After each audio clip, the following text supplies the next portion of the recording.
сходил в баню и сходили в ресторан. Все. С сегодняшнего дня мы втроем работаем, потому что помимо схватки, которая у нас намечается, мы действующие борцы, у каждого из нас есть цель стать олимпийским чемпионом. Да? Да, для кого-то это будет, дай бог, третья, для кого-то вторая, но одна у нас цель. Поэтому всем с И в пониманием нашем отнестись. дивизионе как раз 77 килограмм, олимпийский чемпион Лоренс, его нету.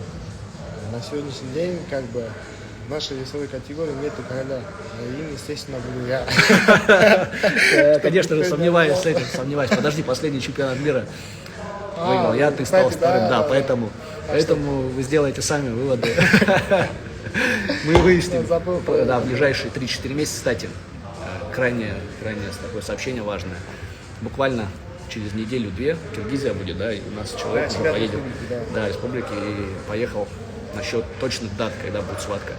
Вот, даты, да, да. в ближайшие 2 недели мы объявим точные даты схватки. И Заключим контракт, да? да, заключим контракт и будем готовы. Кстати, хорошая новость. Скорее всего, 90% Акжол поедет со мной на чемпионат России, будет помогать мне.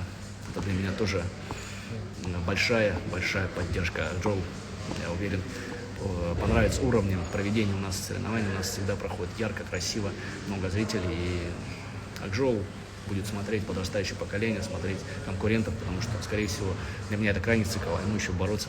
Поэтому в России всегда конкуренция большая, и для, я уверен, Акжола это будет и опыт. И главное, он посмотрит, как я готовлюсь, и он поможет мне, мы вместе от этого, да, огромный опыт. Так что вот такая информация. Всем добра, скоро увидимся в воскресенье в час, ждем вас. Салам алейкум, Бараш Баргутович. Да.